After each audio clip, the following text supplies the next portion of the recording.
Yeay, sudah lengkap. Oke, teman-teman. Kita selamat siang. Kita mulai lagi ya sesi tutorialnya.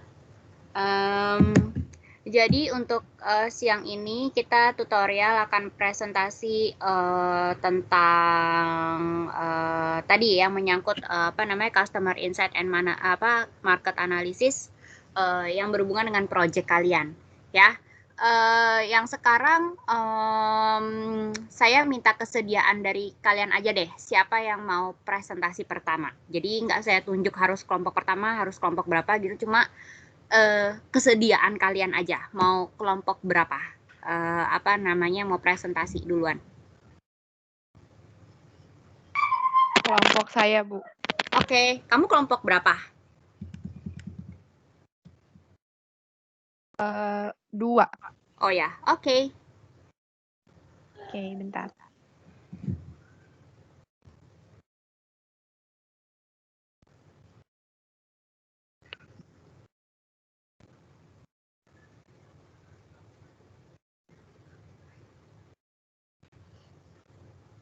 Oke, selamat siang Bu Irma dan teman-teman. Jadi pada kesempatan kali ini kami akan mempresentasikan tentang market analysis dari program yang akan kami buat.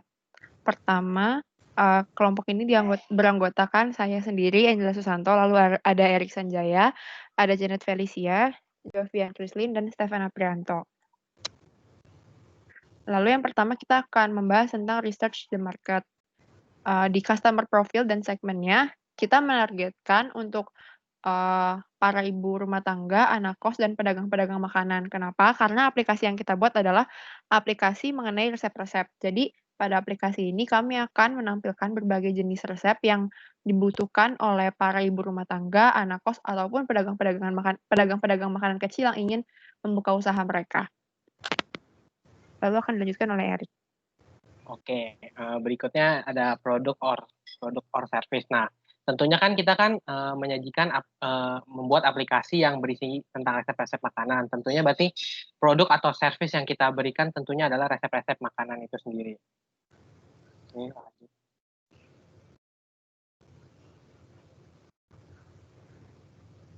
Next. Udah keganti belum? Oh, belum. Hah? Belum keganti? Masih yang slide 3. Masih belum ya? Belum. Masih belum. Belum. Angel belum keganti. Stop share dulu ya. Stop share. Oke.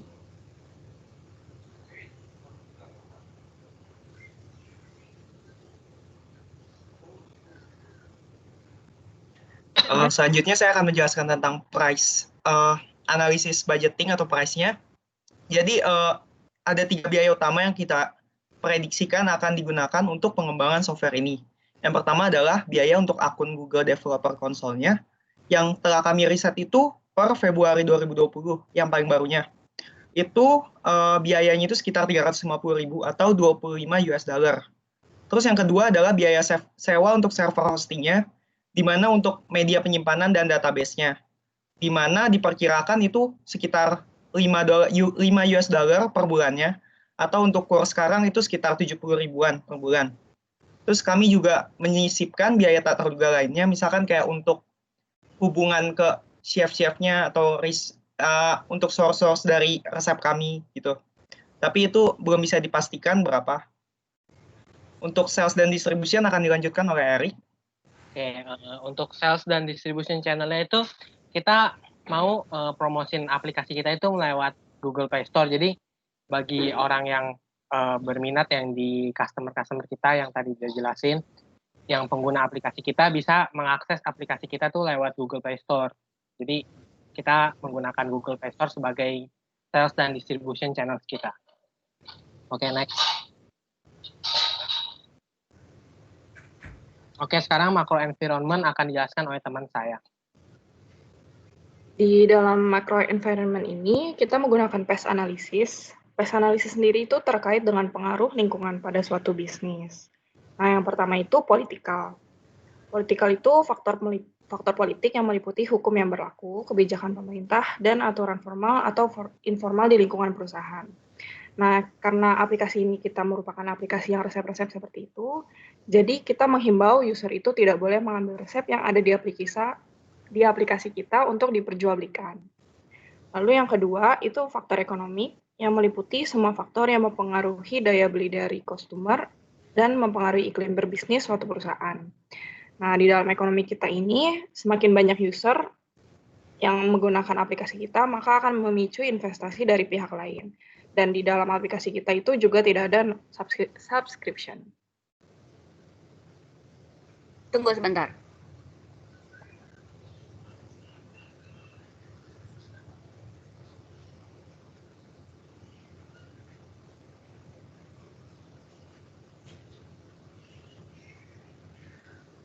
Oke.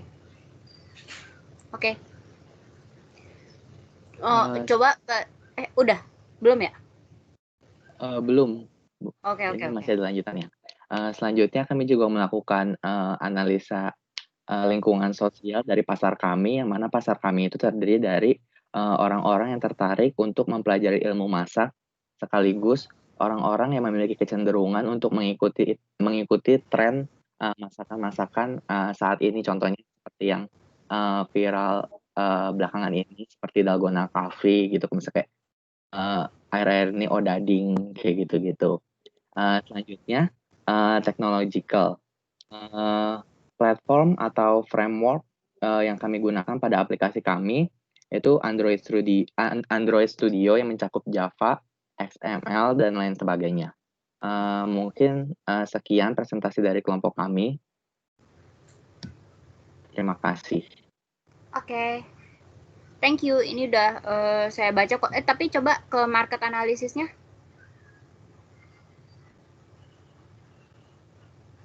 Ke bagian yang mana, Bu? Tunggu. Coba ke usernya.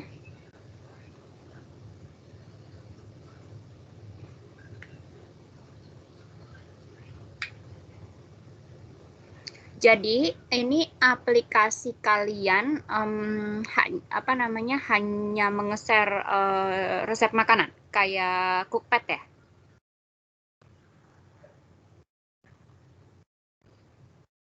Iya, benar, Bu. Jadi kita cuma nge-share resep makanan. Sama ada videonya. Jadi nanti di beberapa resep kita akan masukin video. Oke. Kalau bisa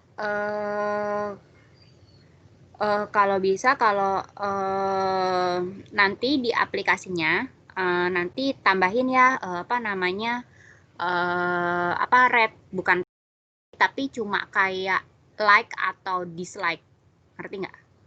Jadi kalau misalnya like kan berarti itu resepnya favorit dan itu kan akan muncul di home. Harusnya sih kalian bisa memikirkan sampai situ.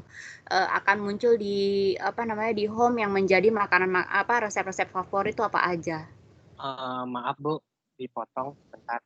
Jadi kita lupa jelasin kalau app kita tuh sebenarnya nanti fiturnya juga ada trending. Trending itu jadi kayak resep-resep apa aja yang di like sama si user. Jadi kayak masuk ke mungkin top berapa trending gitu. Oke. Ya. Kalau ada ya udah. Oke, makasih Bu. Oke, thank you. Next, kelompok berikutnya. Terserah kelompok berapa?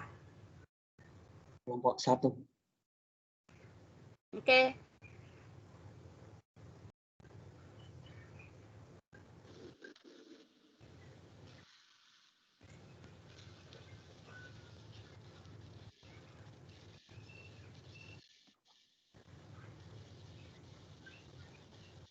Terlihat, Bu. Oke. Cari sinyal. Oh ya, oke. Selamat siang Bu Irma dan teman-teman. Pada kesempatan kali ini kelompok kami akan mempresentasikan mengenai cari sinyal yang disusun oleh Antonius Riki, Joseph Wahyu, Kennedy Genesius, Michelle Setiawan, dan saya Ricardo Nugroho. Di masa pandemi ini, mau tidak mau kita melakukan segala sesuatunya dari rumah. Baik itu bekerja dari rumah, belajar dari rumah, dan lain-lain. Tentunya aktivitas dari jarak jauh sangat membutuhkan internet untuk mendukung segala aktivitas yang kita lakukan dari rumah. Dikutip dari berita koran elektronik yang kami baca, seperti yang bisa rekan-rekan lihat pada slide ini, banyak sekali berita bahwa masyarakat mengeluhkan akan jaringan internet yang lambat di daerahnya. Hal tersebut sangat disayangkan sekali, karena bisa menghambat aktivitas kita. Maka dari itu, untuk mengatasi permasalahan tersebut, kelompok kami berinovasi untuk menciptakan cari sinyal. Adapun fitur cari sinyal, 3 fitur. Yang pertama mobile data, kedua ISP, dan yang terakhir zoom in, dan zoom out pada fitur Maps. Aplikasi cari sinyal ini tentunya dapat cakup di seluruh Indonesia, sehingga aplikasi kami dapat bermanfaat bagi warga Indonesia. Kemudian 5 provider yang menurut kami terbaik yang kami pilih dalam aplikasi cari sinyal kami yang berbasis web yaitu Telkomsel, Smartfren, Indosat, XL, dan Tri. Untuk 5 ISP Internet Service Provider-nya ada MyRepublic, IndiHome, MNC Play, First Media, dan Bisnet. Kenapa sih harus menggunakan aplikasi cari sinyal? Karena aplikasi cari sinyal kami memiliki keunggulan, mulai dari aplikasi yang berbasis web, sehingga memudahkan kita dalam mendapatkan informasi mengenai jaringan yang baik dan cocok untuk digunakan di daerah tersebut, sehingga dapat mendukung aktivitas kegiatan yang kita lakukan dari rumah. Kemudian aplikasi kami juga bisa digunakan di semua platform, baik melalui laptop, handphone, dan komputer, serta lain-lain. Untuk selanjutnya akan dijelaskan oleh rekan saya.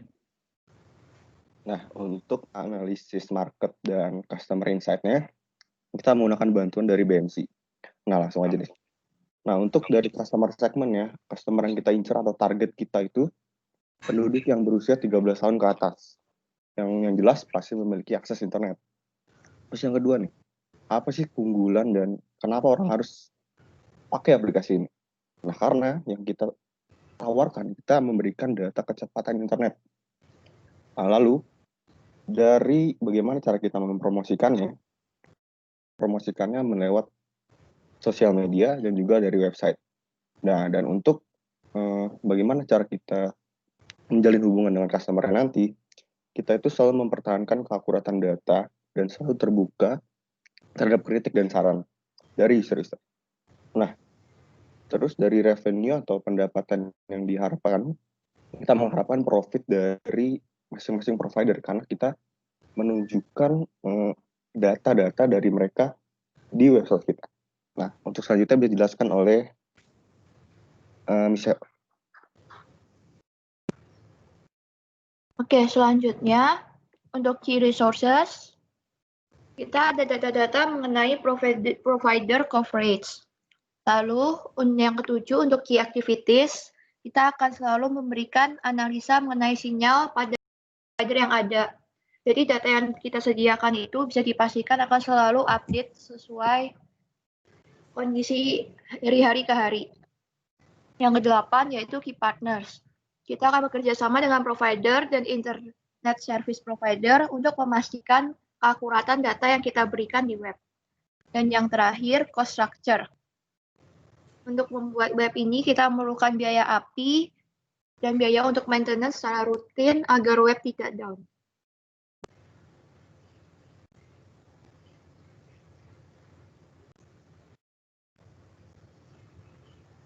Untuk analisis akan dijelaskan oleh Kennedy dan rekan saya Joseph Wahyu. PES itu terdiri dari ada 4 hal, yaitu political, secara ekonomik, sosial, dan teknologikal. Dan saya akan menjelaskan bagian politik dan ekonominya. Untuk political, kita akan menyesuaikan dengan Undang-Undang Informasi dan Teknologi Elektronik nomor 11 tahun 2008 dan juga Children's Online Privacy Protection Act atau KOPA tahun 1998. Kenapa kita menggunakan KOPA dan aturan Indonesia? Karena secara tidak langsung jika kita melakukan akses internet, kita juga harus mengikuti dengan aturan yang dibuat oleh pemerintahan Amerika Serikat dalam artian COPPA ini. Dan sepanjang dari kami lihat itu tidak bertentangan dengan apa yang disampaikan oleh pemerintah kita. Bisa dilanjutkan slide-nya, Dok. Untuk economic factor, kita juga bisa menguntungkan perusahaan internet provider dan internet service provider dan jaringan provider, karena kita bisa menunjukkan di berbagai daerah apa sih yang menjadi sinyal terkuat dan terlemahnya, atau mungkin bisa dijadikan tolak ukur untuk bagi provider untuk mengimprove jaringan di daerah itu, sehingga kita juga bisa mendapatkan bagian dari provider dan ISP yang telah membantu mereka dalam menyelesaikan masalah jaringan ini. Lanjut. Oke, berikutnya kita akan membahas tentang faktor sosialnya. Jadi kita bisa mengamati dari fenomena sosial yang terjadi di sekitar kita, di mana banyak sekali masyarakat Indonesia itu yang sudah tergantungan dengan internet. Bahkan mungkin orang Indonesia nggak usah makan dibandingkan nggak internetan. Karena kita lihat dari fenomena yang terjadi, orang-orang muda, remaja, bahkan sampai yang tua udah nggak bisa lepas dari namanya sosmed. Atau nggak nonton YouTube, atau nggak nonton Netflix. Dan tentunya untuk internet, orang-orang butuh internet yang cepat, gak lemot. Oleh karena itu, kita itu buat aplikasi ini sesuai dengan faktor sosial yang ada. Untuk menjawab, jadi misalkan di daerah A, dia itu ada 5 provider. Nah, dia mau milih nih, saya mau pakai kartu yang mana ya? Saya mau pakai provider yang mana ya? Saya pakai yang ini aja deh. Kenapa? Soalnya di daerah tersebut sinyalnya paling cepat seperti itu. Itulah alasannya kami membuat aplikasi kami. Berikutnya, silakan next.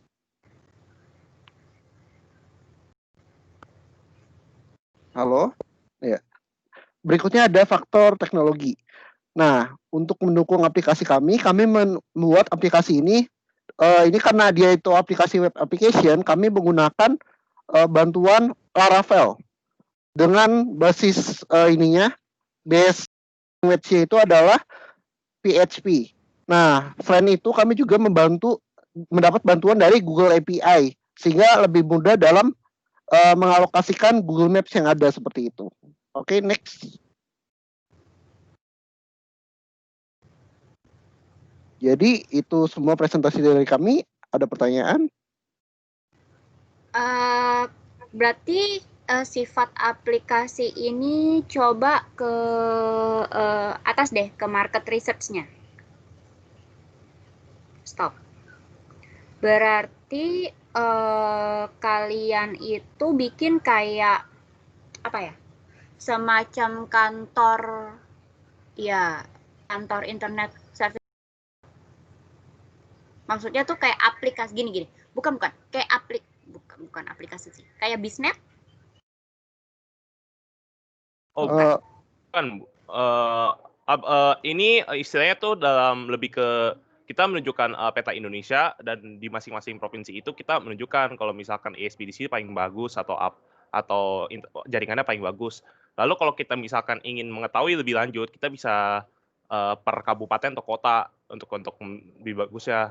Dan ini ditargetkan kalau bisa sampai ke tingkat kecamatan, Bu, untuk menunjukkan tingkat kebagusan ISP atau jaringan, karena berhubung di tingkat kabupaten saja di Jakarta itu sudah berbeda-beda, Bu. Seperti itu. Oke, terus kan berarti kan ini kan websitenya, maksudnya tuh website informatif ya. Maksudnya kan memberi info tentang bukan pengadaan sih, maksudnya tentang ada sinyal di daerahnya, bukan? Iya kayak gitu. Iya, Bu. Seperti itu. Oke. Kalau kayak gitu, berarti kan ini kan cuma info aja ya, info. Tapi yang bikin menarik orang akan pakai apa? Dia memberikan info, maksudnya kayak info tuh kayak maksudnya kan ini kan tentang kekuatan sinyal ya, tapi yang paling bagus itu maksudnya tuh maksudnya tuh aplikasi infonya tuh kayak misalnya ada aplikasi yang ngasih tahu lokasi rumah makan, gitu aja gitu loh. Ya nggak? Kayak ngasih tahu lokasinya doang gitu nggak?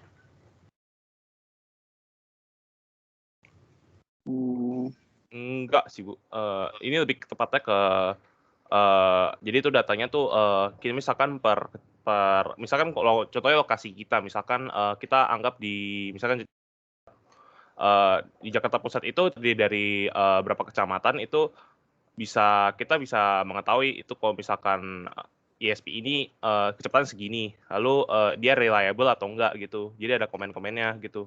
Terus kalau bisa kita mau bikin ada feedback dari user ya, seperti dalam kritik dan saran itu misalkan pakai ini aja, pakai ISP-A aja lebih reliable, customer service lebih bagus, ininya apa gitu. Jadi kita ingin datanya itu lebih objektif gitu, Bu. Oke. Sekarang saya balik tanya. Apa yang menjamin aplikasi kamu long term atau dipakai orang banyak atau dipakai dalam jangka waktu waktu lama? Apa yang bisa menjamin kalau aplikasi ini tuh memang akan dipakai dalam jangka waktu lama dan nggak akan ditinggalkan? Selama ISP dan jaringan dibutuhkan, Bu, selama kita nggak balik ke zaman batu, mungkin kita masih membutuhkan ini, Bu. Oke, tapi kalau misalnya, oke.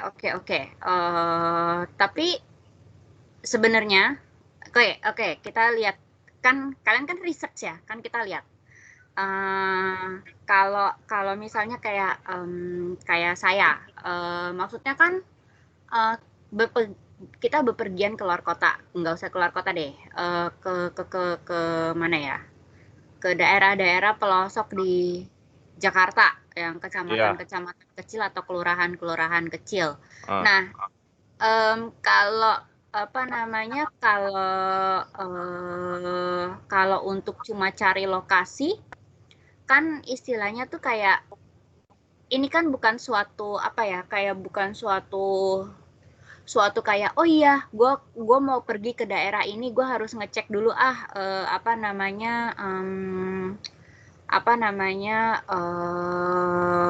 kecepatan internetnya kayak gimana di daerah ini. Kan kebanyakan orang adalah ya udah pergi aja ke daerah itu terus tiba-tiba langsung kok nggak ada sinyal sih gue, kok kok sinyal gue jelek banget ya. Nah itu gimana? Kalau dari segi itu kan kita hanya menawarkan, dan untuk pilihan user untuk menggunakan atau tidak kan itu dari kemauan user juga kan. Kita hanya memberikan jalan. Kalau misalkan dia beri di daerah, kita bisa saranin melalui promosi itu untuk cek dulu di sini. Kalau misalkan kartu kalian nggak bisa kan percuma kan, kalian mau ada apa atau ada keperluan apa atau kedaruratan juga harus terpikir juga kalau misalkan kayak gitu. Kalau misalkan dari kemauan user itu juga kita kita tidak bisa juga membantu, Bu. Kita hanya memberikan satu jalan. Oke. Terus balik lagi pertanyaan, apa yang membuat kamu yakin aplikasi ini akan lama dipakainya? Sama kayak selalu dipakai orang kayak fungsinya ya, saya nggak akan ngebandingin Gojek ataupun Traveloka, tapi setidaknya kayak aplikasi yang memang ketika dibuka orang itu tertarik dan memang langsung menggunakan. Kalau menurut saya, Bu, kalau misalkan kayak gitu tuh harus kita berdasarkan value proposition itu juga kita harus memberikan data yang reliable. Dan kalau misalkan untuk long term ya, kalau misalkan bukan first impression, kalau misalkan untuk long term itu data kita harus reliable dan fast. Kalau misalkan kita first impressionnya mungkin kita harus memberikan istilahnya elemen multimedia yang sesuai dan tidak berat bagi user itu. Berhubung dengan juga jaringan Indonesia juga kita bisa bilang tidak sebagus seperti jaringan negara lain kan, Bu. menurut saya itu kalau misalkan biar aplikasi ini sangat long term, dalam istilah Ibu itu, jadi kita Ya, memberikan elemen multimedia yang cukup baik, yang tidak lemot istilahnya, Bu. ya, soalnya kalian juga harus memikirkan ketika kalian membuat aplikasi kan dari awal kan saya udah bilang jangan sampai buat aplikasi yang ketika orang buka aplikasi sekali pakai tuh cuma tinggalin oh udah gini doang, udah terserah nggak mau maksudnya oh udah gini doang, ya udah deh nggak mau pakai lagi cuma gini doang. Jadi kalian harus berpikir ke sana juga. Nggak apakah orang akan banyak pakai atau enggak, apakah memang kita menciptakan sebuah aplikasi itu memang harus long term meskipun fitur yang diciptakan baru satu tapi harus long term gitu, kayak emang aplikasi ini buat long term bukan buat jangka pendek. Kayak kalau misalnya jangka pendek kan berarti kayak misal kemarin itu kita memikirkan gimana caranya bikin aplikasi kalau di BINUS ya, maksudnya kemarin mikir gimana caranya bikin aplikasi yang memang akan terus dipakai. Itu kita bikin aplikasi upload proposal skripsi. Jadi yang pertama udah nggak manual, yang kedua udah langsung tinggal upload soft copy doang. Tapi itu kan akan dipakai terus gitu loh. Jadi yang dari sini makanya saya tanya yang kalian bikin ini kalau kalian bisa menjamin ini long term dan dipakai oleh orang banyak silahkan. Tapi kalau cuma ngasih tahu informasi dan cuma kasih komen-komenan feedback gitu doang, saya saranin enggak. Oke, Bu. Ya, jadi kalian kalau misalnya kalian mau bikin aplikasi ini cari tahu dulu, maksudnya kan ini kan sekarang kan lagi research kan, makanya kan lagi research nih kayak gimana sih aplikasi ini akan berkembang di luar gitu ya. Coba coba dipikirin lagi, nanti minggu depan saya tanya. Ini kelompok berapa ya? Kelompok 1, Bu. Oh, kelompok 1. Oke. Nanti minggu depan saya tanya, kamu akan pakai aplikasi apa? Karena tugas self learning-nya kan minggu kemarin kan nggak aku kasih tugas self learning ya. Nah, tugas self learning-nya ini nanti akan berhubungan dengan project kalian. Oke. Gitu. Ya. Terima kasih, Bu. Sama-sama. Kalau dari saya sih cukup. Coba nanti kalau gini Kennedy, kalau misalnya memang kamu tetap mau pakai ini, coba cari yang memang ada uniknya. Jangan cuma bisa komen ataupun feedback. Cari ada cari ada uniknya yang orang tuh kayak harus kayak mikir gue mau ke daerah sana, itu sinyalnya akan bagus apa enggak ya, dan itu sebelum ke sana orang itu akan akan buka aplikasi kamu terus ngecek sinyalnya bagus apa enggak. Maksudnya tuh sinyal daerah sana tuh bagus apa enggak sih gitu loh. Jadi tanemin mindset yang paling enggak tuh orang akan berpikiran kalaupun lupa ya udahlah ya, namanya juga orang, tapi setidaknya tuh akan menjadi habit kalau ke suatu tempat, gue ngecek dulu internetnya bermasalah nggak ya daerah sana. Kalau bermasalah berarti gue mesti bawa misal kalau punya yang wifi portable gitu-gitu. Jadi harus udah ngecek gitu. Tadi juga mikirnya kita mau begitu, Bu. Jadi ada bagaimana cara inisiatif seorang user tuh bisa menggunakan web ini misalkan, Bu. Oke, iya pokoknya coba dipikirin ya. Oke. Oke. Thank you, Bu. Sama-sama. Next. Sebentar Bu, saya share screen dulu.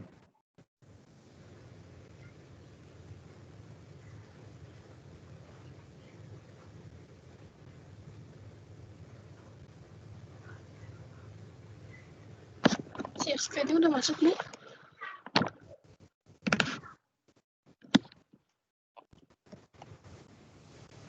Halo Bu, share screen-nya udah masuk.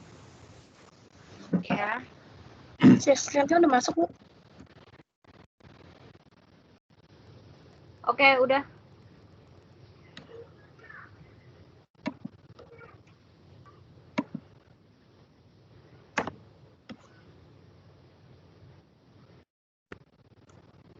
Baik, selamat siang Ibu Irma selaku dosen pembimbing mata kuliah Software Engineering beserta teman-teman, selamat siang semua. Apakah suara saya kedengeran? Iya, kedengeran kok. Oke. Baik, pada kali ini kami dari kelompok 3 akan mempresentasikan proyek untuk mata kuliah ini, di mana anggotanya itu ada saya sendiri, Ibu Tulang Pranata Diwijaya, ada Jennifer, Rainer Simanjaya, Varianto, serta Wilfrando Wijaya. Next.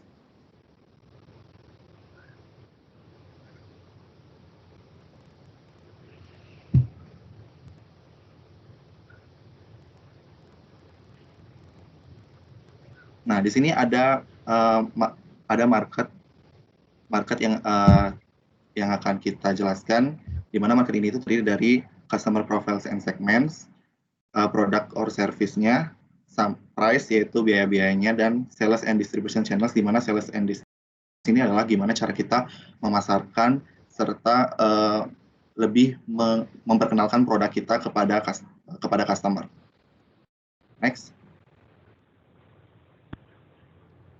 Untuk yang pertama itu ada customer profiles and segment. Jadi customer profiles segmentasinya itu kita aplikasi yang akan kita buat nantinya itu untuk general public atau orang-orang umum, khususnya kepada orang-orang yang memiliki kesibukan atau aktivitas sehari-hari yang sangat padat, seperti para pekerja atau kita sendiri yaitu para pelajar. Nah, di sini untuk customer profiles-nya itu kita tujukan kepada orang-orang yang sebagai mobile user atau orang-orang yang menggunakan mobile smartphone seperti itu. Selanjutnya akan dijelaskan oleh rekan saya, Varianto.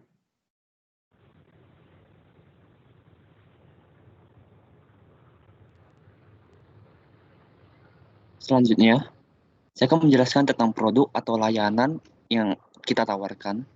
Produk atau layanan yang kita tawarkan adalah sebuah aplikasi yang bisa kita sebut sebagai self-manager, yang dapat membantu kita untuk memanage aktivitas keseharian kita.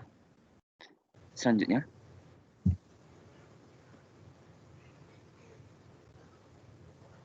Nah, untuk biaya-biaya aplikasi kita, ada 3 garis besar yang bisa saya sampaikan.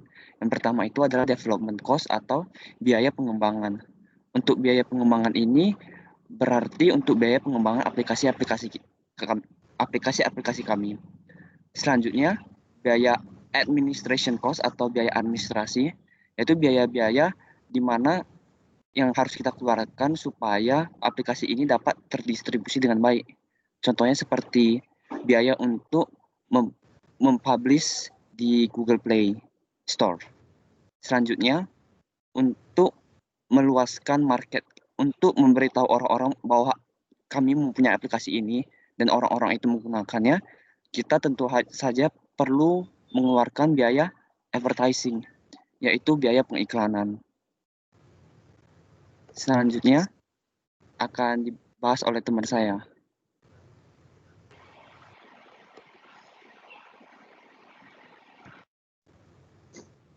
Selanjutnya itu adalah sales and distribution channels.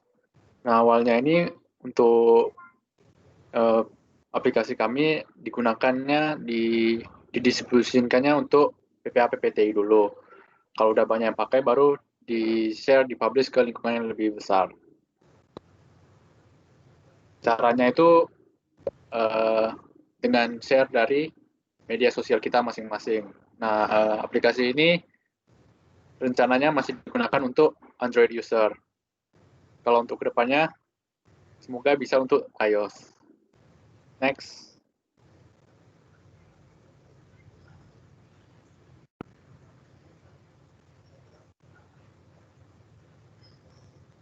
Selanjutnya itu ada Macro Environment Analysis PES, Political, Economic, Social, and Technological, yang akan dijelaskan oleh Renner dan Jennifer.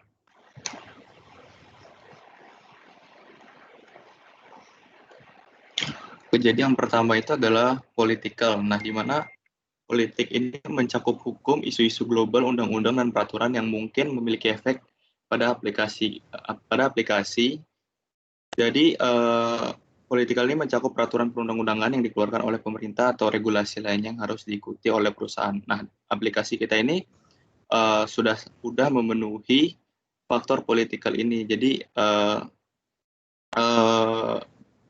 kita sudah berpedoman pada hukum yang ada karena ini kan aplikasi yang sebenarnya tidak terlalu berkaitan dengan hukum karena ini kan untuk self manage kita sendiri. Berikutnya.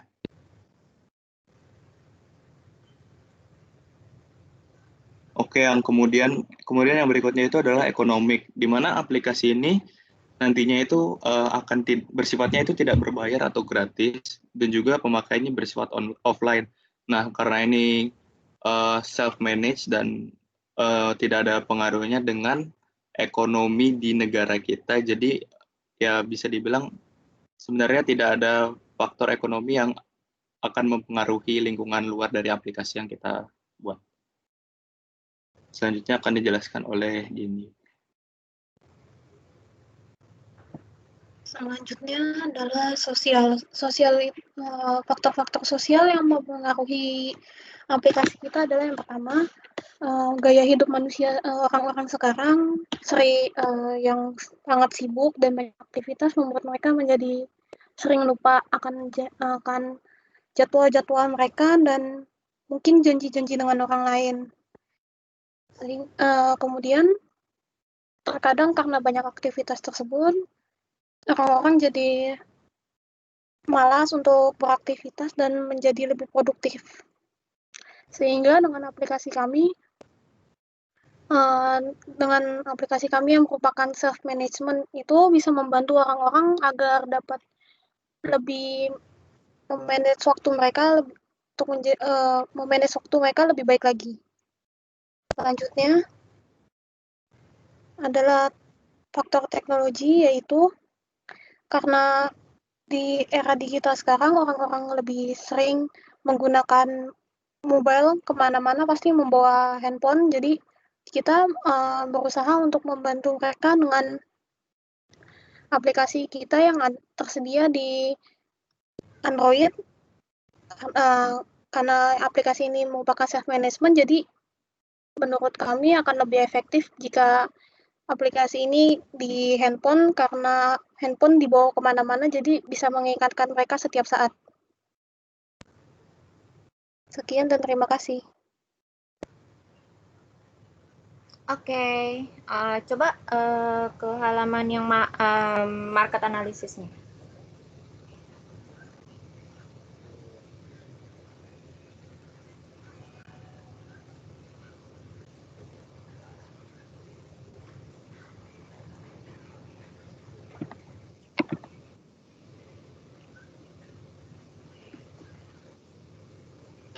Yang mana, Bu? Yang market analisis.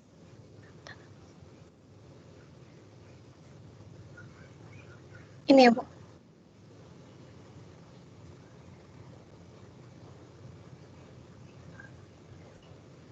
Iya. Iya.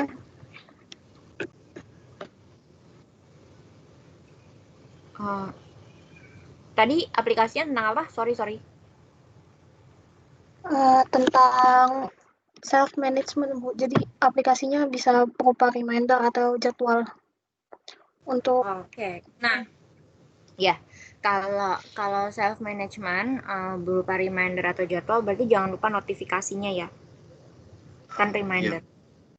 Ya Bu, jadi tadi kita lupa, mohon maaf Bu, jadi tadi kita ada ketinggalan untuk fitur-fiturnya yang kita usung di aplikasi kita ini. Jadi kan dia selain untuk memanage kegiatan kita sehari-hari, dia tuh ada notifikasi. Nah, notifikasinya ini bisa berupa notifikasi biasa atau bisa juga berupa alarm gitu. Jadi bisa bersuara ataupun hanya berbentuk notifikasi. Terus notifikasinya bisa di-set terserah user mau berapa menit sebelum kegiatan itu dilaksanakan. Kemudian dia juga ada widget di home screen gitu, Bu. Jadi ya kalau kita mau buka aplikasinya lagi kan agak repot. Jadi kita bisa ada di widget di handphone. Jadi ya sekali buka handphone jadi langsung ada gitu. Apa ya hari ini yang harus dilakukan. Nah, bisa kalau misalnya widgetnya di-tap itu bisa langsung direct ke aplikasi tersebut. Nah, terus kita juga ada auto backup tiap hari selama user masih ada storage drive kalau dia pakai Android. Jadi kalau misalnya HP-nya ada masalah, misalnya rusak atau hilang gitu, dan dia misalnya udah buat banyak list-list kegiatan untuk jadwal berikutnya. Nah, jadi itu tuh tetap tersimpan dengan baik gitu, Bu. Jadi kalaupun ada hal yang tidak diinginkan, setidaknya sudah di backup gitu sih, Bu. Oke. Sip. Cukup. Thank you. Karena udah ada. Oke. Thank you. Next. Kasih, Bu. Iya, sama-sama. Kasih, Bu. Sama-sama.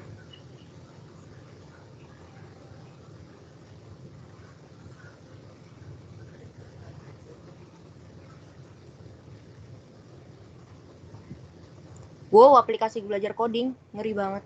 Oke.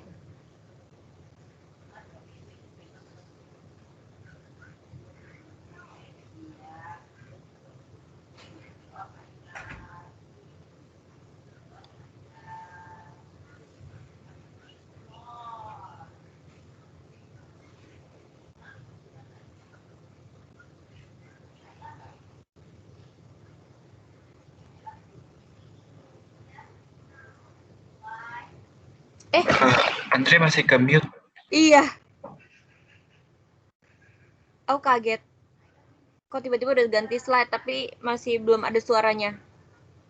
Maaf. Berarti ulang. Oke. Jadi kita ada aplikasi belajar coding. Karena ada lain-lain. Ngeri banget aplikasinya.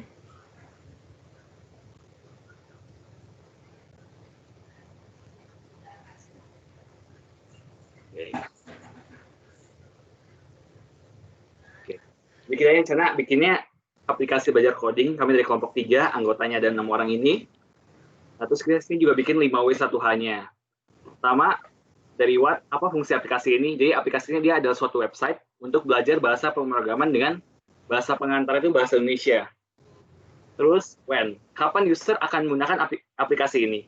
Jadi aplikasi ini ditujukan untuk user ketika user itu ingin belajar dasar, ini kita masih dasar-dasar sih, belajar dasar-dasar dari programming, jadi masih yang basic-basic aja. Habis itu untuk why-nya, mengapa sih kita membuat aplikasi ini? Soalnya kita tujuannya itu untuk membantu masyarakat Indonesia agar lebih mengenal dunia programming. Selanjutnya ada who, siapa yang akan menggunakan aplikasi ini. Jadi aplikasi ini akan dipakai oleh pelajar atau orang-orang yang baru mulai belajar programming. Seperti yang kita ketahui sekarang, IT itu digunakan dalam berbagai aspek, jadi menurut kami sangat penting bagi pelajar untuk mulai belajar programming. Yang kedua selanjutnya ada why. Mengapa kita membuat aplikasi ini? Jadi kami ingin membantu masyarakat Indonesia untuk mengenal dunia programming karena aplikasi ini menggunakan bahasa Indonesia sebagai bahasa pengantarnya. Yang terakhir ada how. Bagaimana cara mengakses aplikasi ini?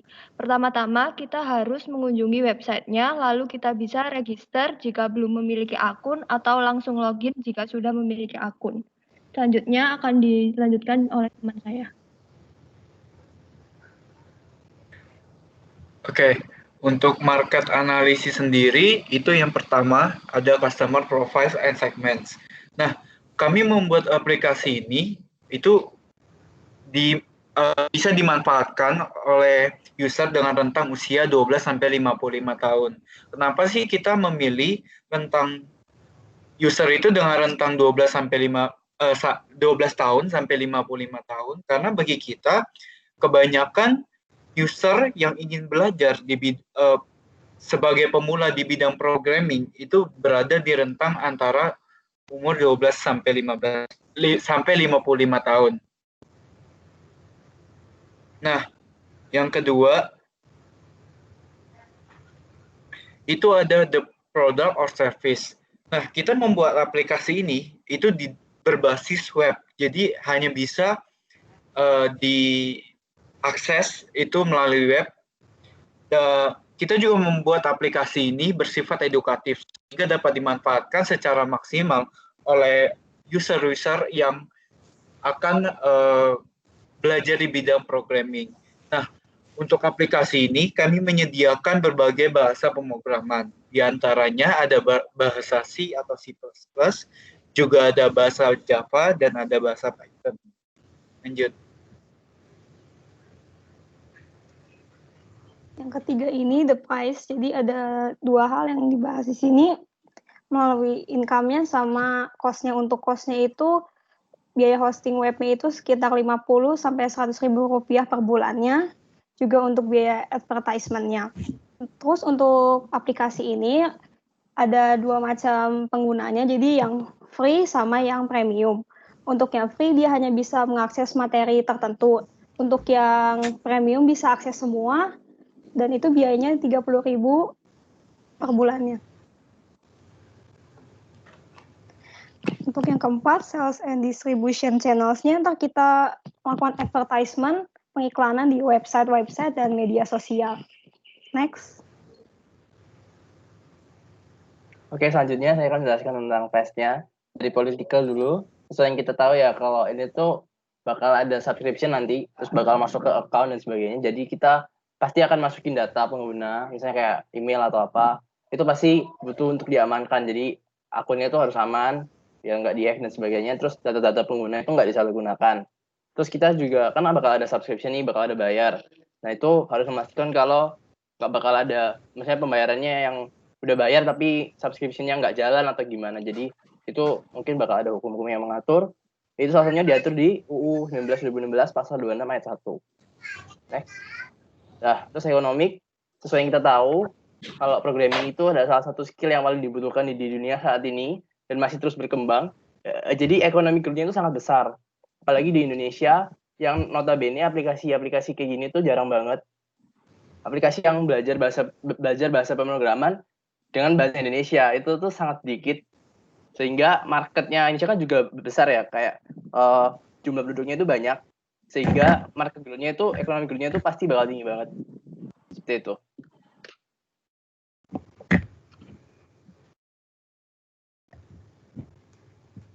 Selanjutnya yang ketiga adalah dari segi sosial kultural. Yang pertama itu kita tahu bahwa karakteristik yang dimiliki oleh user atau masyarakat Indonesia itu adalah memiliki rasa keingintahuan yang tinggi. Yang kedua itu ingin memperoleh kemudahan dalam mengakses. Yang ketiga itu juga ingin memperoleh kemudahan dalam mempelajari dan memahami penjelasan. Dan yang terakhir itu selain belajar dari penjelasan, masyarakat kita itu cenderung ingin juga mencoba, makanya kita di sini akan memiliki fitur seperti latihan-latihannya gitu. Selanjutnya yang keempat itu dari segi teknologi. Yang pertama itu aplikasi kita menyediakan fitur penyimpanan progres melalui account. Yang kedua itu upgrade ke premium, jadi fitur ini bisa membedakan user yang premium atau yang biasa. Yang ketiga ini aplikasi kita bisa melakukan compile atau kayak tes coding di situ juga. Dan yang keempat, aplikasi ini menggunakan bahasa pemrograman HTML, CSS, dan PHP dan menggunakan Sublime Text 3 sebagai text editor dalam pembuatannya. Sekian dari kami, terima kasih. Oke, ini kan aplikasi belajar coding ya, berarti web based ya? Ya Bu, betul. Oke.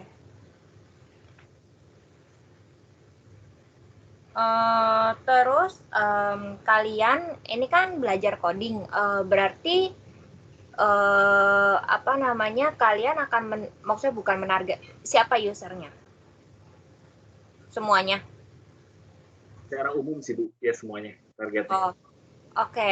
Terus ini nanti kalian, kan ini aplikasi belajar coding ya, kalian akan bikinnya tuh kayak per course gitu nggak sih? Course atau per materi, pokoknya per course itu ya per course, per sesi gitu-gitu nggak sih? Iya Bu. Mungkin Iya. per bahasa dulu, nah nanti tiap bahasa ada kursnya. Bagian-bagian gitu. Oke. Baiklah.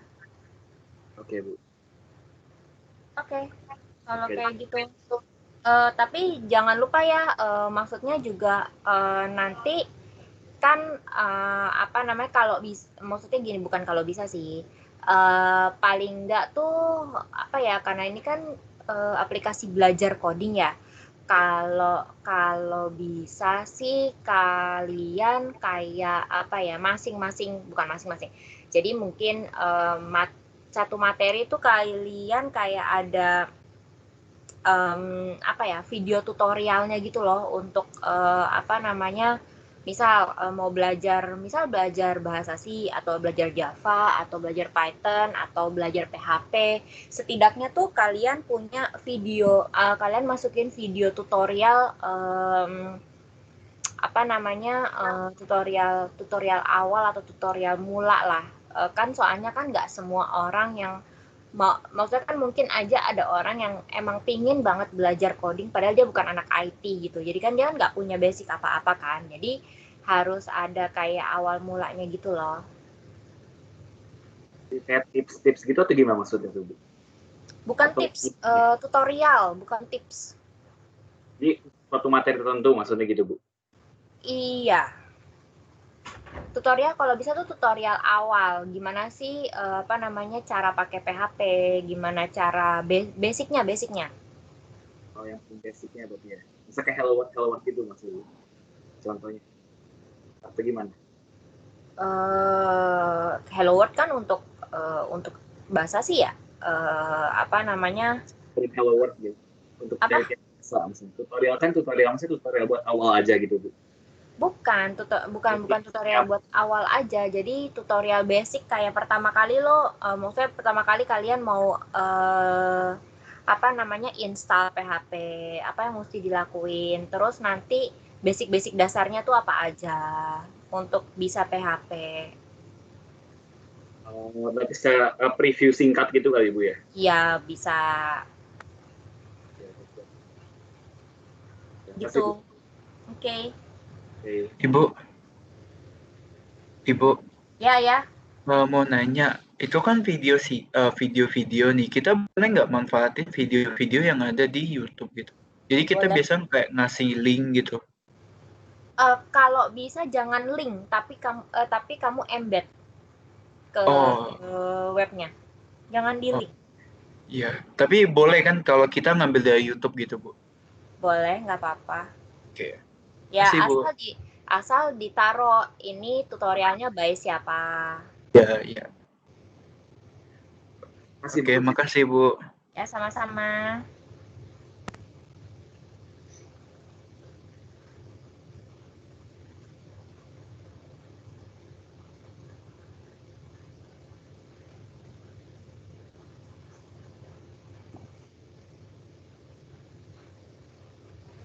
Next.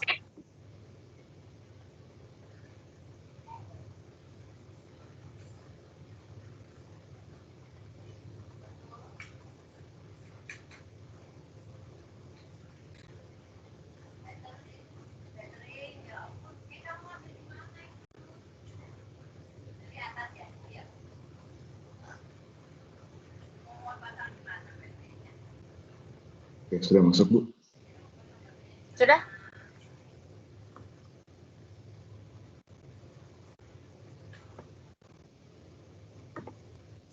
Oke, baik, kami mulai.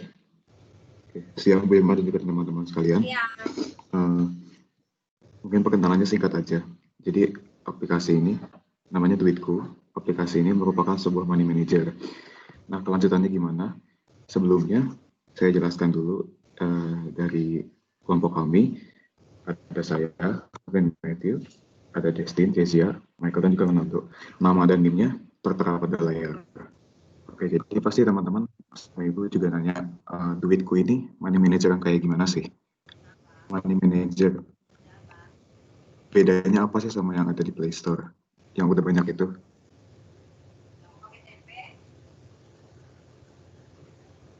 Nah, jadi namanya Money Manager mah udah pasti ada fitur klasik lah ya, catat transaksi.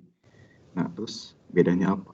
Selain catat transaksi, kan user juga mau dong, namanya juga Money Manager, pasti kan dia pengen ngatur keuangannya.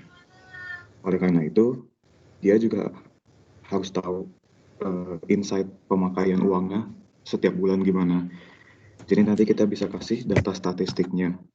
Dan juga ya intinya rincian dan juga rangkuman dari sebulan ini, dia pengeluarannya di mana dan berapa jumlahnya.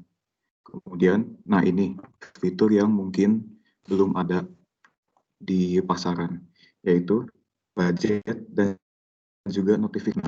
Biasanya kan notifikasi yang ada itu cuma mengingetin, misalnya contoh hari ini saya belum catat keuangannya, nanti aplikasi itu bakal kasih notifikasi kan, hari ini kamu belum catat, ayo buka aplikasinya. Nah ini notifikasinya ada, cuman ada notifikasi tambahan yaitu budget.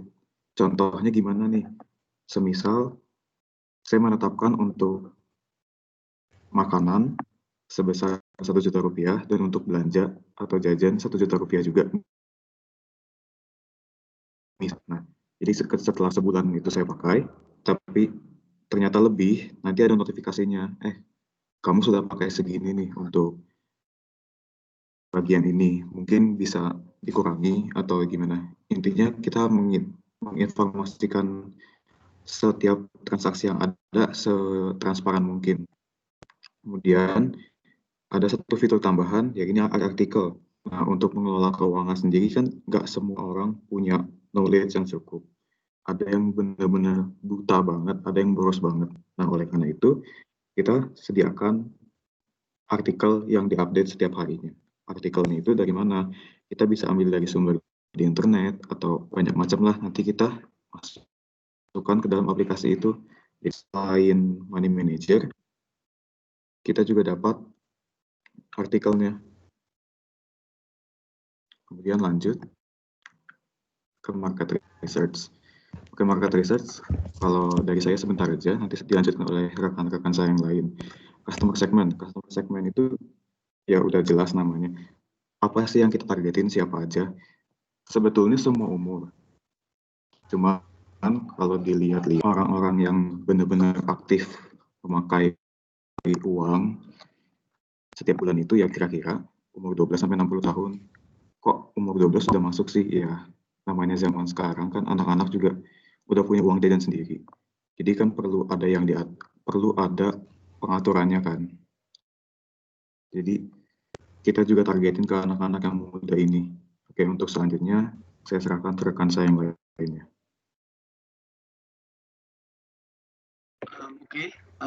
Tadi kan si Calvin jelaskan tentang fitur-fitur apa aja yang ada dalam aplikasi Duitku ini. Nah, sebenarnya ada latar belakang di mana kita memiliki fitur-fitur tersebut, mungkin seperti artikel atau budget. Nah, dan artikel ini sebenarnya masih belum ada di Money Manager lain ya. Karena apa? Karena aplikasi kita ini memiliki tujuan, yaitu untuk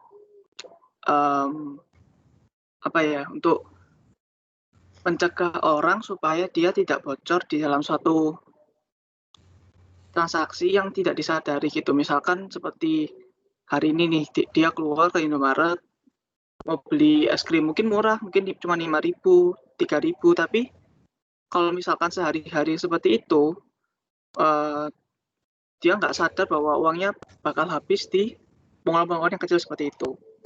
Nah, dan mungkin orang-orang zaman sekarang ya, mungkin sudah eranya digital, mungkin sudah sangat malas untuk mencatat lagi. Itu bukan budaya kita lagi mencatat pengeluaran. Nah, makanya di sini kita menyediakan aplikasi ini untuk memberikan layanan untuk mereka supaya bisa mencatat transaksi keuangannya dengan mudah.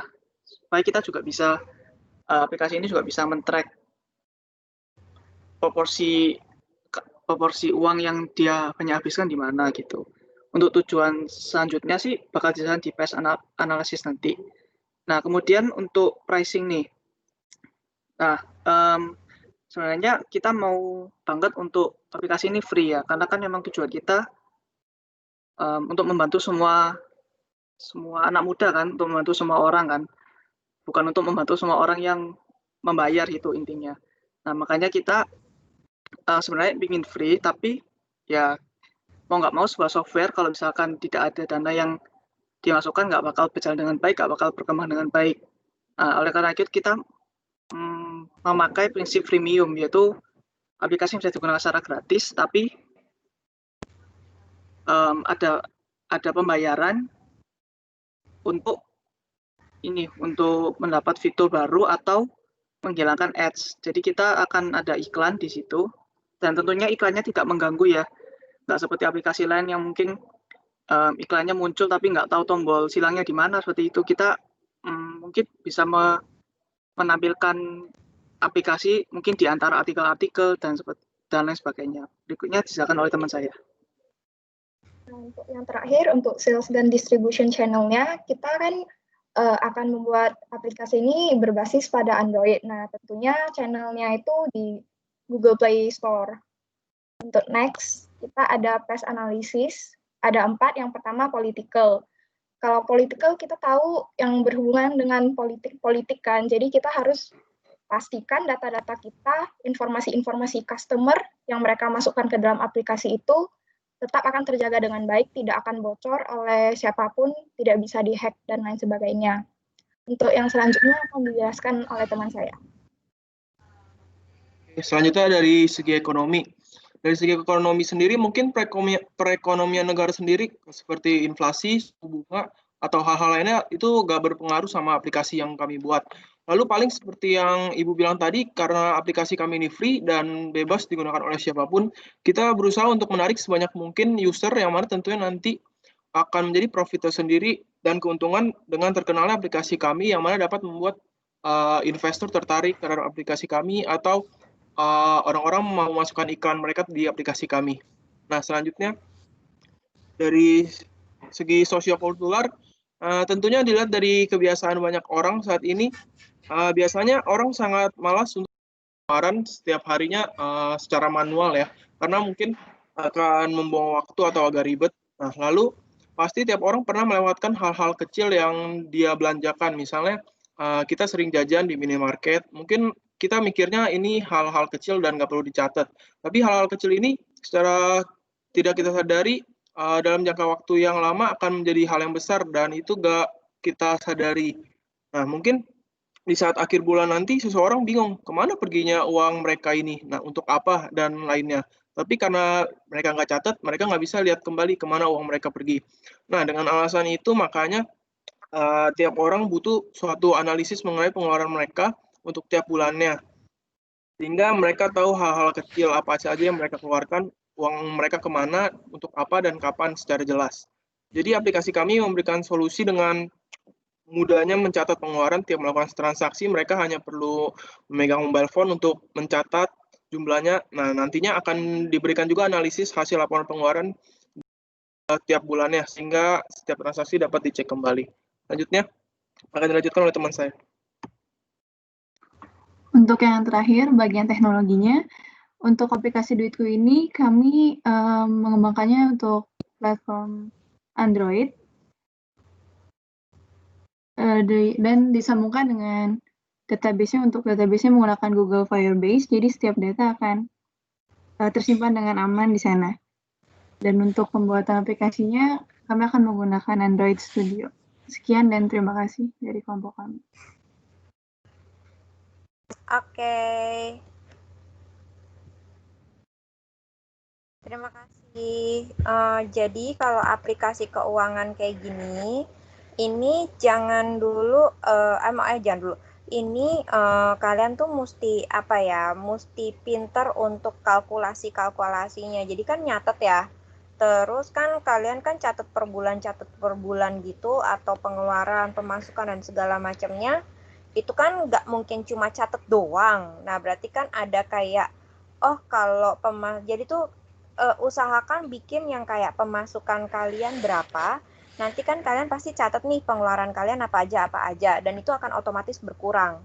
Jadi sisa dananya kalian tuh segitu gitu loh. Ya memang seperti itu sih Bu, sebenarnya. Kan Oh, ya, ya, ya. transaksi itu maksud saya kita mencatat transaksi itu ada income sama outcome gitu. Jadi bisa masuk, bisa keluar. Jadi nanti ada balance-nya juga. Oke kalau kayak gitu. Sip. Udah sih itu aja. Terus kalau misalnya finansial kayak gini nih tuh apa namanya kalau bisa nih ini tuh kalian juga ngebudget. Jadi bukan cuma bukan cuma untuk nyatet transaksi, tapi kalian juga belajar yang namanya saving.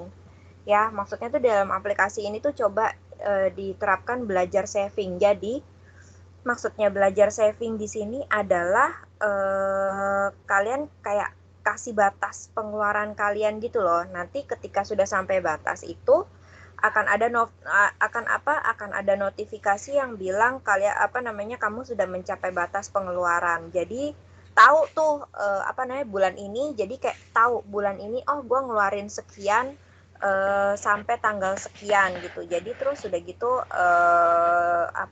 jadi kayak reminder kalau misalnya jangan sampai lebih dari biasanya gitu loh, karena yang itu kan nanti biasanya buat saving, jadi belajar saving gitu. Ya Bu, tadi fiturnya udah dijelasin sama Calvin sih Bu di awal-awal, budget seperti itu. Kayak tadi sih dia sih nerangin sih, cuma tuh sebenarnya kurang jelas. Terus saya mau dengar sampai ke belakangnya dulu.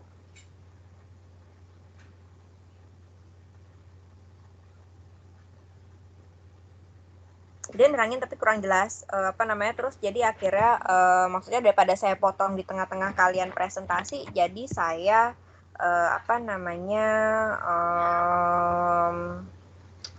dengerin dulu kalian sampai selesai gitu. Intinya kalau misalnya aplikasi finansial kayak gini jangan cuma catat transaksinya doang, tapi bisa belajar buat saving.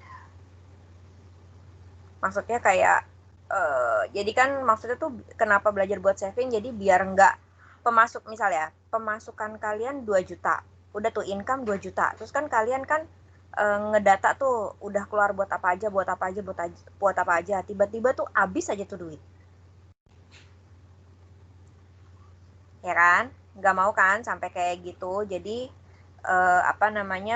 itu juga buat personal planner juga gitu.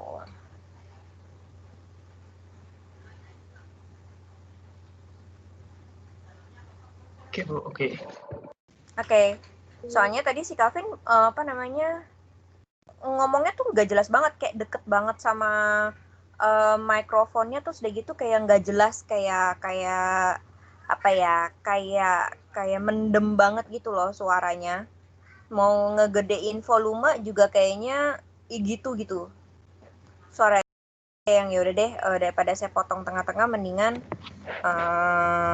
saya dengerin dulu sampai selesai.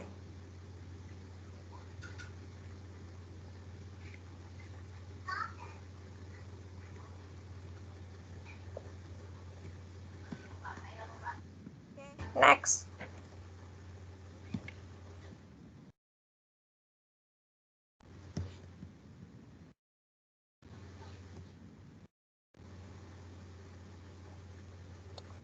Udah kelihatan PPT-nya?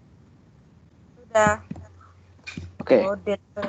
Oh, yang tadi keuangan ya, yang ini date. Oke. Dimulai dulu ya. Halo semuanya dan Ibu. Selamat siang menuju sore. Ya, kami dari kelompok 5 akan menjelaskan mengenai aplikasi kami. Untuk nama ada di sebelah kanan atas dan NIM-nya juga bisa dilihat. Kita akan membuat aplikasi dengan ide date planner. Date-nya bukan date tanggal, tapi ini untuk date kencan seperti itu. Oh, baik. Oke.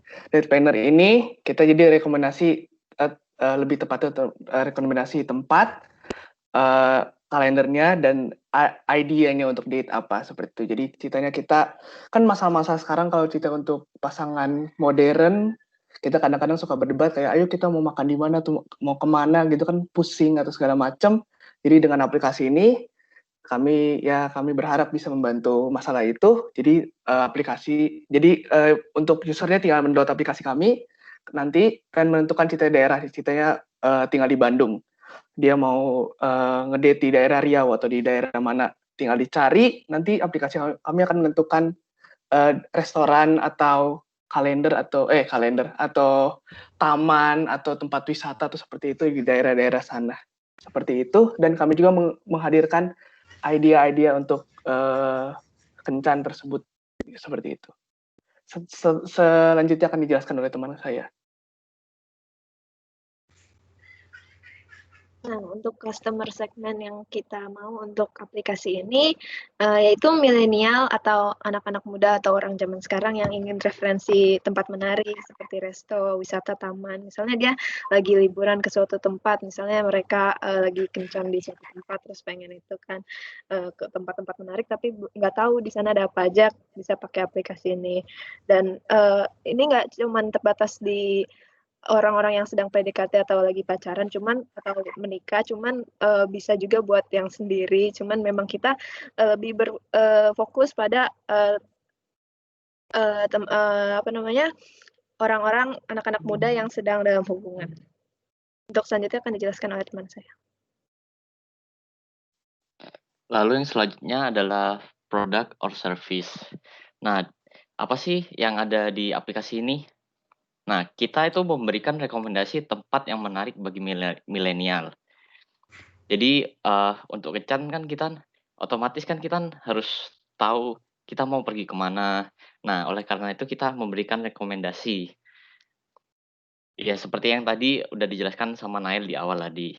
Nah, lalu selain kita memberikan rekomendasi tempat itu, kita juga memberikan informasi atau gambaran singkat tentang tempat tersebut. Supaya user tidak bingung, ini tempat ini kayak apa ya, tempat ini isinya apa ya. Nah, makanya kita memberikan informasi tentang tempat tersebut. Lalu, yang ketiga adalah menampilkan ide-ide date. Jadi, kan kadang kan kalau misalnya orang-orang mau kencan kan bingung kan mau ngapain. Nah, jadi kita di sini juga membantu memberikan ide-ide untuk kencan tersebut.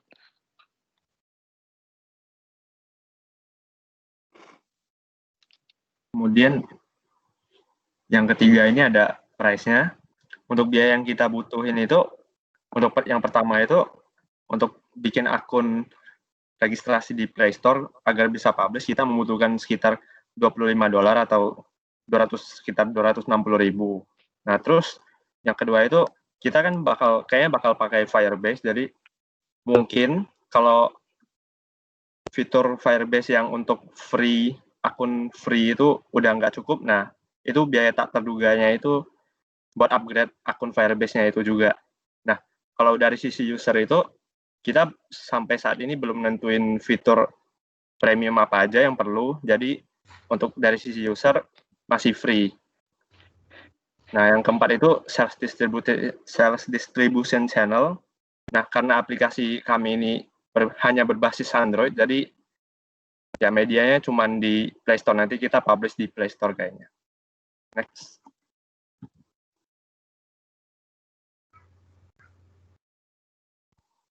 Next.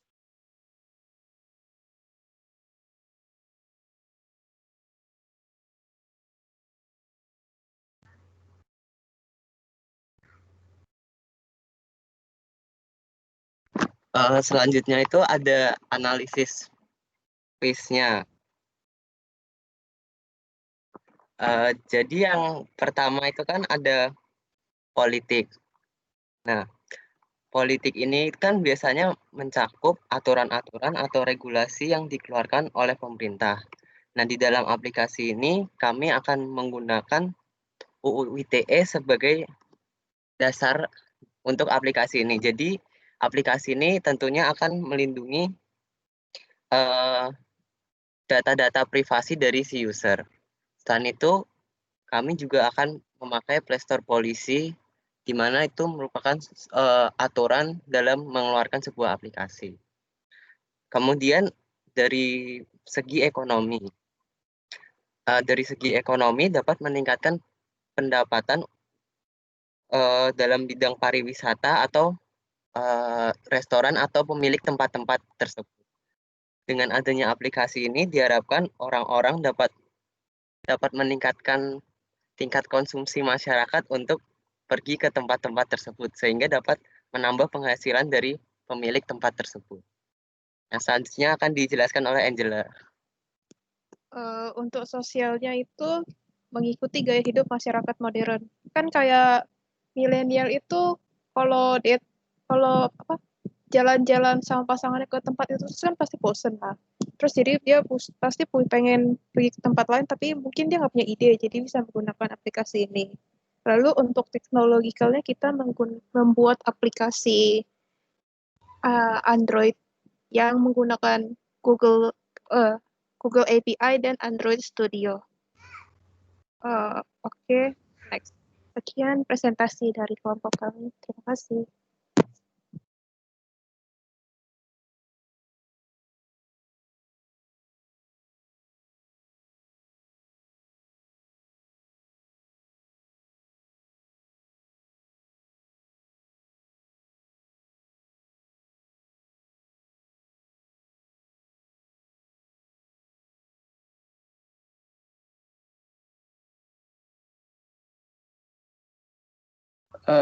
Sudah, Ibu?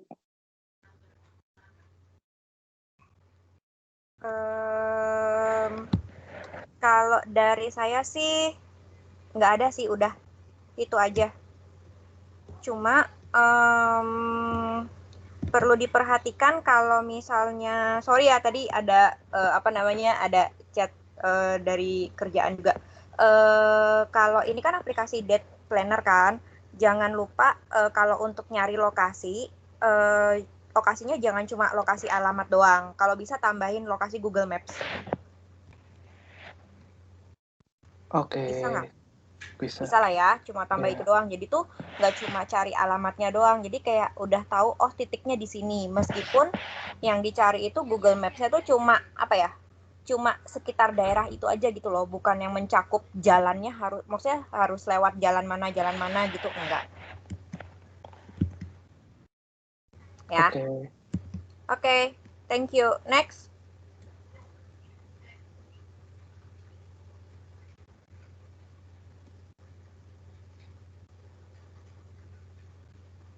Udah selesai. Udah, Bu. Wow, tidak terasa.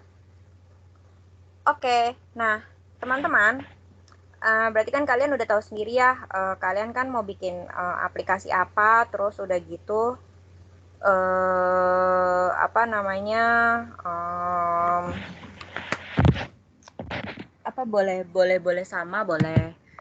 boleh sama, kan kalian udah tahu ya, research-nya bagaimana, siapa yang akan ngegunain. Nah, untuk selanjutnya nanti kan kalian self learning coba kalian kan udah belajar PDM kan ya. Nah, berarti kan masih punya catatan tentang use case diagram sama activity diagram kan. Nah, coba nanti pas self learning gak usah dikumpulin ke saya, nanti dibuat saat presentasi projectnya aja. Jadi nanti untuk self learningnya, tapi biasanya self learning dikumpulin gak sih? Kalau saya sih nggak pernah ngumpulin sih. Saya sih nggak terlalu self learning itu dikumpul, maksudnya jadi kayak mendingan langsung tugas-tugas kayak gini aja. Jadi nanti self learningnya kan kalian udah tahu nih projectnya apa, kalian bikin use case diagram sama activity diagramnya ya. Nah ini kalau udah selesai kalian simpen aja nanti dibuat untuk bisa ngebandingin waktu nanti kita belajar tentang tentang requirement modeling. Minggu depan harusnya requirement modeling. Soalnya requirement modeling itu udah dapat user requirement-nya apa, udah tahu apa, kita bikin rancangannya. Tuh. Ya, Jadi untuk self learningnya itu. Terus apa namanya, ini kan slide-nya nanti jangan lupa di submit juga ya di apa namanya di Teams-nya kayak kemarin apa namanya dibuat grup baru. Jadi kalau misalnya kemarin kan kalian kan bikinnya kan foldernya PPT apa ya? Lupa gua. Bentar.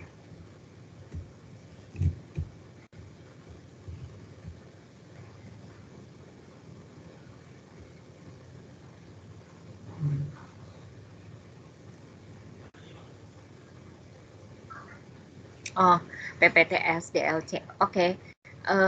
Apa namanya nanti dibuatnya apa namanya foldernya adalah PPT Market Analysis ya. Jadi bisa ketahuan apa namanya tugasnya tentang apa. Oke, ada yang mau ditanyain nggak sampai sini? Kalian udah aku apa namanya udah saya absenin ya, soalnya absennya kan gitu apa namanya pasti kan ini ada semua kan. Sebentar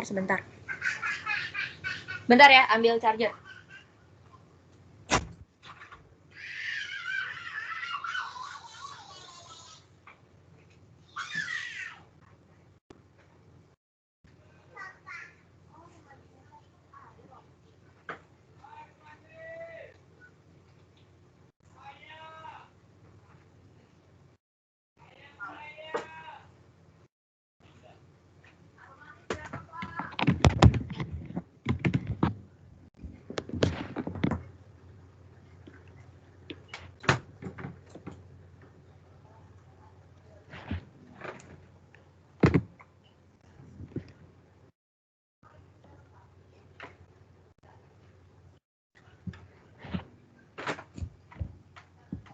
Ada yang mau ditanyain nggak teman-teman?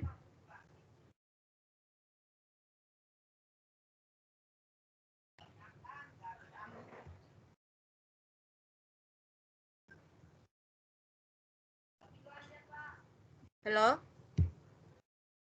Nggak ada?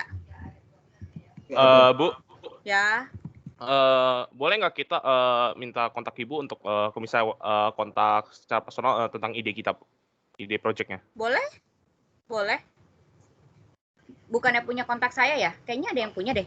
Iya, nggak. Saya cuma meminta izin saja, Bu. Oh iya, boleh, silakan. Soalnya takut Ibu merasa terganggu gitu, Bu. Oh enggak. Tanya aja. Asal nanyanya nggak malam-malam. Maksudnya nggak di atas jam 9 malam gitu. Oh, enggak, Bu. Enggak. Oke, Bu. Nggak apa-apa, tanya aja. Oke, terima kasih, Bu.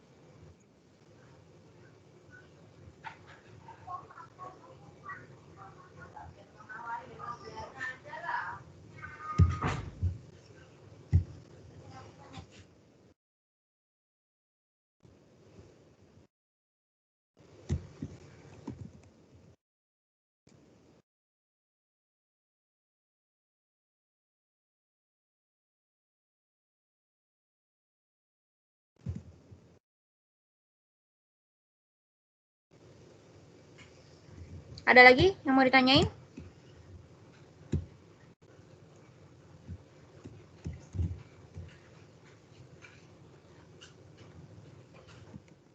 Cukup kayaknya, Bu.